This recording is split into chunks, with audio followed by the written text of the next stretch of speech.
안녕하세요, 꾸꾸아빠입니다. 오늘은 다이소의 이야기를 담은 1000원을 경영하라에 대해 이야기해보려고 합니다. 이 책을 처음 보았을 때 저는 일단 부정적인 느낌을 강하게 받았어요. 아이들도 1000원을 무시하는 시대가 되었는데 1000원을 경영하라니? 같은 생각이 가장 먼저 들었기 때문입니다.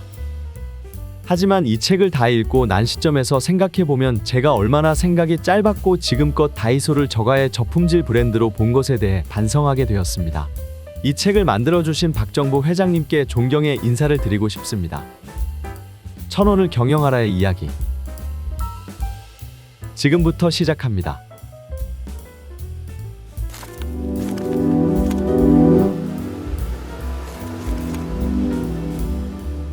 일본 기업 아닌가요?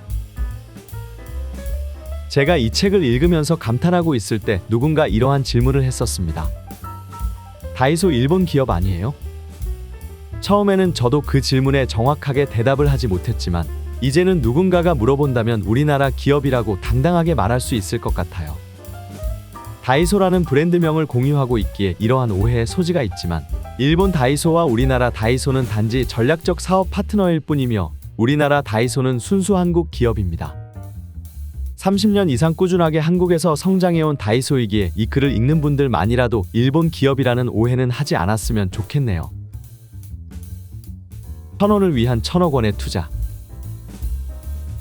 누군가 당신에게 1000원짜리 상품을 팔기 위해 1000억 원의 물류센터를 짓겠다고 하면 어떠한 반응을 보이겠는가요? 대부분 황당하다는 표정을 지으며 그 돈으로 노후를 편하게 보내라고 말할 거예요.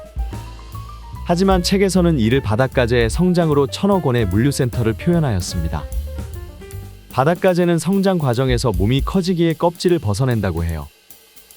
만약에 껍질을 벗지 않으면 일찍 죽게 되기 때문이지요. 그리고 탈피만 제때 해주면 길게는 100년 이상 살 수도 있다고 합니다.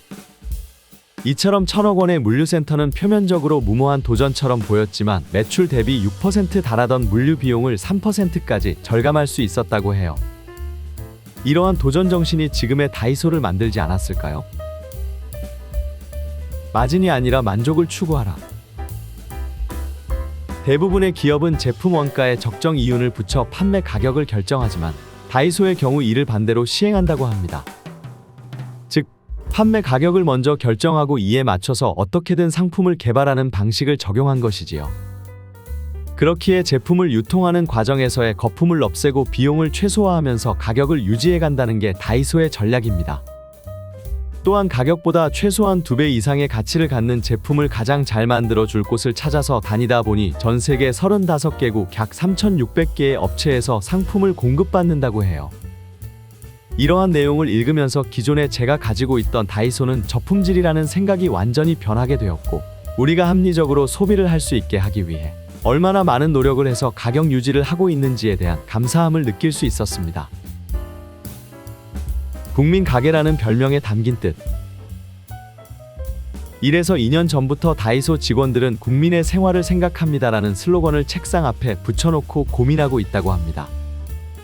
여기에는 생활을 영위하기 위한 필수용품부터 즐겁고 행복하기 위한, 때로는 재미와 의미를 공유하기 위한 용품까지 나아가 경험과 연결과 소통의 플랫폼으로서 생활을 재발견하는 역할을 다이소가 하겠다는 의미가 포함되어 있습니다.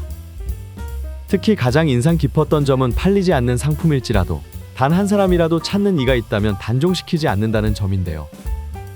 이처럼 아무리 사소한 상품이라도 누군가에겐 꼭 필요한 제품이기에 그 소중함을 간과하지 않겠다는 마인드를 보면서 다이소가 우리나라 기업인 것에 대한 자부심이 생겼고 자랑스럽게 이야기할 수 있게 되었다고 생각해요. 마치며 저는 다이소에 가는 걸 좋아합니다.